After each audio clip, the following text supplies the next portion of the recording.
Hello everyone. Today we are going to read about types of sampling. Okay? आप एक बात ध्यान रखिएगा कि इस वीडियो में मैं आपको सिर्फ ब्रीफली समझाऊंगी types of sampling. Okay? And अगर आपको व्हाट इज़ सैम्पलिंग इसकी डेफिनेशंस वगैरह भी देखना है तो you can go through my playlist जिसमें आपको मिल जाएगी वो वीडियो भी. ओके? कि व्हाट इज़ सैम्पलिंग. ओके, चलिए स्टार्ट करते हैं हम अपनी वीडियो को. आज हमने देखते हैं अपने टाइप्स ऑफ सैम्पलिंग हम पढ़ने जा रहे हैं जो कि इम्पॉर्टेंट होने वाले हैं. आप देख सकते हैं यूजीसी नेट के लिए SET, PGT, MA entrance and PhD entrance as well. Okay, so आप ये मत सोचिएगा कि ये सिर्फ यूजीसी नेट वालों के लिए है. चलिए फर्स्ट स्टार्ट कर लेते हैं. सो टाइप्स ऑफ सैम्पल्स में हम अपनी रिसर्च और मैथडोलॉजी में 2 टाइप ऑफ सैम्पल्स पढ़ते हैं. ठीक है, there are 2 type of samples in research. The first one is probability sampling and second one is non-probability sampling.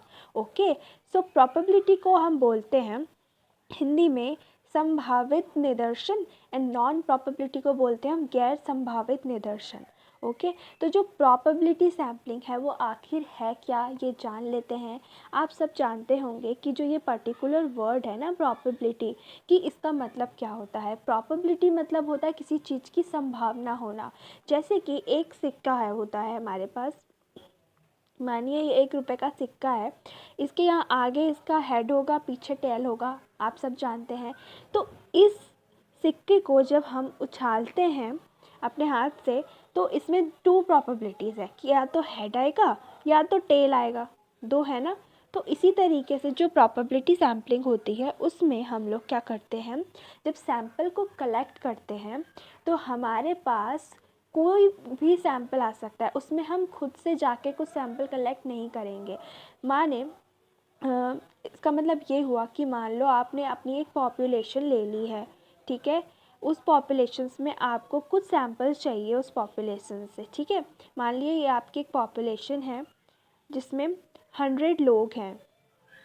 ठीक है, अब इस 100 लोग में से आपको सब 100 का तो आप लोगे नहीं. अब आपको इस 100 में से कुछ सैंपल चाहिए होगा तो आप क्या करोगे, इस 100 में से आप सैंपल कलेक्ट करोगे. मान लो आपको 10 लोगों के सैंपल चाहिए हैं. ठीक है, आपको 10 लोगों के सैंपल चाहिए तो आप क्या करोगे कि जब आप प्रोबेबिलिटी सैम्पलिंग अगर चूज़ कर रहे हो तो आप क्या करोगे. और ये भी ध्यान रखिए प्रोबेबिलिटी सैम्पलिंग को हम ज़्यादातर क्वांटिटेटिव मेथड्स में यूज़ करते हैं. एंड व्हाट इज़ क्वांटिटेटिव, जिसमें हम सिर्फ डेटाज या नंबर्स लेते हैं, लाइक डिडक्टिव उस रिसर्च वगैरह में है ना. ले सकते हैं हम इंडक्टिव में भी, बट मोस्ट प्रोबेबली हम डिडक्टिव में से यूज़ करते हैं. ठीक है, जो प्रोबेबिलिटी सैम्पलिंग होती है वो सेम यही बताती है कि इसमें क्या होती है, ये एक तो बायसनेस फुल नहीं होती. इसमें किसी भी तरह की बायसनेस नहीं होती बिकॉज आपको पता ही नहीं है कि आप क्या चीज़ सेलेक्ट करने वाले हो. तभी तो ये प्रोबेबिलिटी सैम्पलिंग है ना. तो जैसे आपकी 100 थी, उसमें से आपने 10 सेलेक्ट करने हैं तो इस प्रोबेबिलिटी सैम्पलिंग के भी कुछ सब पार्ट्स होते हैं जिसके थ्रू आप उस सैम्पल को कलेक्ट कर सकते हो.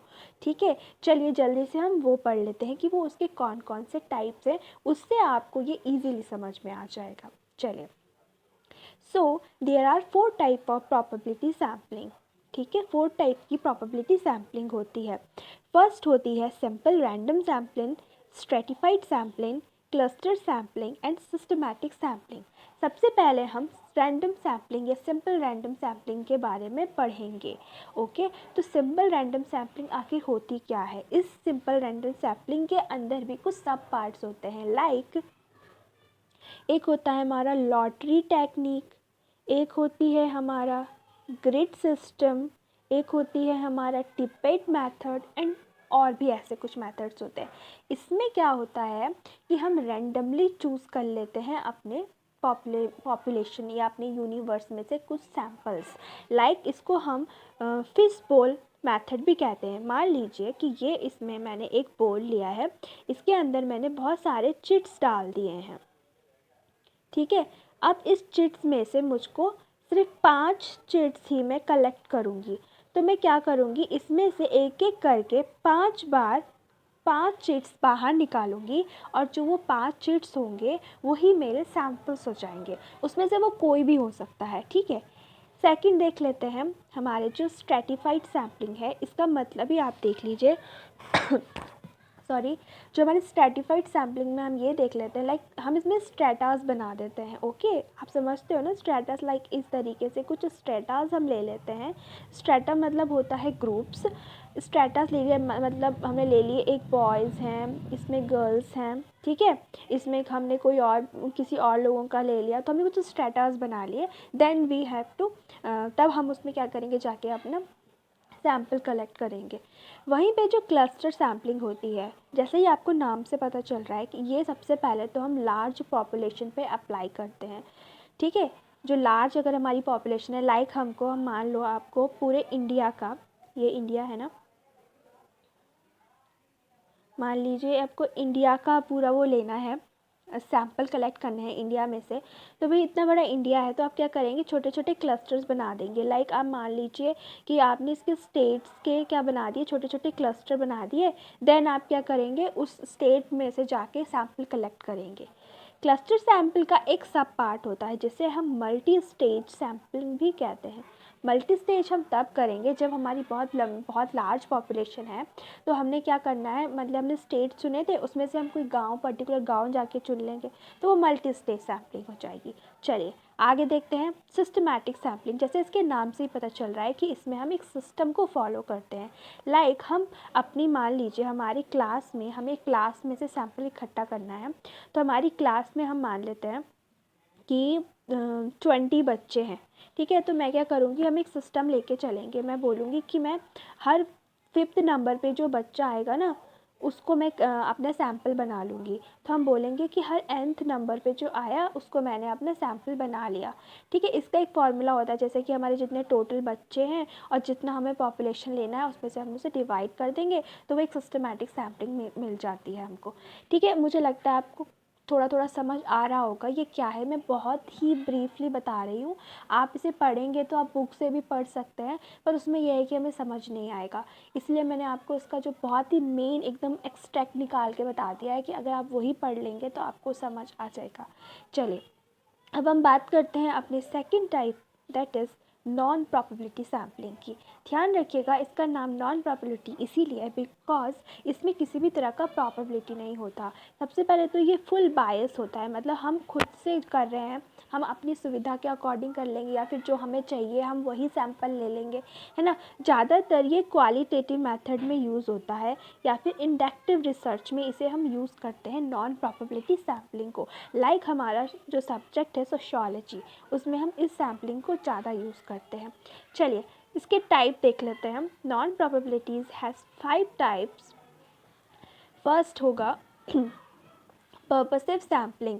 पर्पस मतलब होता है कि हम किसी पर्पस से उस सैम्पल को कलेक्ट कर रहे हैं।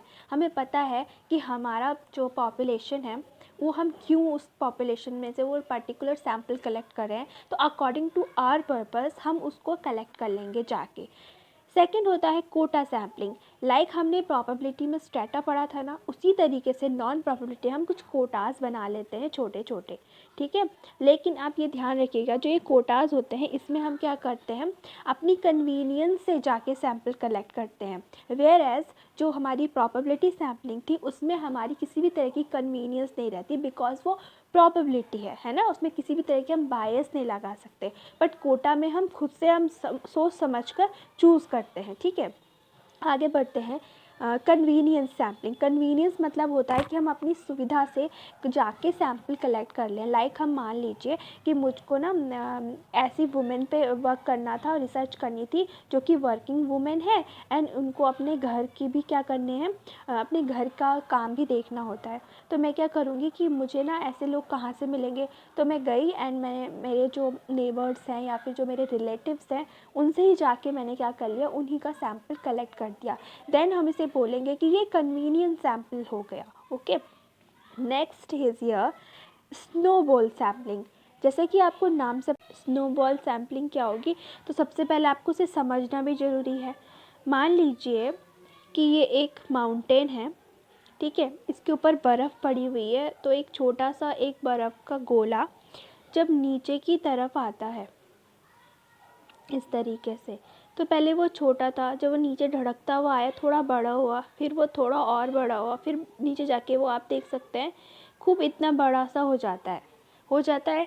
तो इसी तरीके से जो स्नोबॉल सैम्पलिंग करते हैं ये हम तब करते हैं जब हम क्या करते हैं, जब हमें अपनी पॉपुलेशन के बारे में पता नहीं होता है कि हमें कहाँ से वो सैंपल मिलेगा। लाइक हमें कुछ ड्रग एडिक्ट का करना है कि जो कुछ वुमेन्स है वो ड्रग्स लेती हैं, हमें तुरंत जाके मिल नहीं जाएंगी वो वुमेन्स बैठी हुई कि हाँ भाई ये ड्रग्स ले रही हैं, आप हमका सैंपल ले लेते हैं। तो हम क्या करेंगे, हम कोई एक लेडी ढूंढेंगे, उस लेडी से जाके पूछेंगे कि भाई आप बताइए आपके और फ्रेंड सर्कल्स में और कौन कौन ड्रग्स लेते हैं।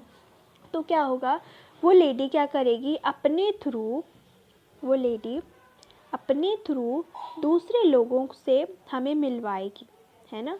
तो आप ये देख सकते हैं ये एक तरीके का स्नोबॉल क्रिएट हो रहा है ना। तो इसी को हम स्नोबॉल सैम्पलिंग कहते हैं एंड ये नॉन प्रोबेबिलिटी में आती है।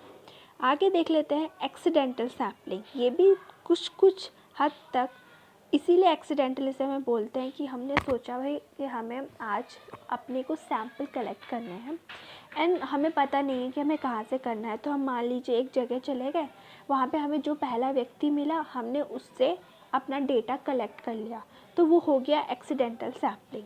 समझ रहे हैं आप। ज़्यादातर ये मार्केटिंग वगैरह जो चीज़ें हम होते हैं उसमें यूज़ करते हैं।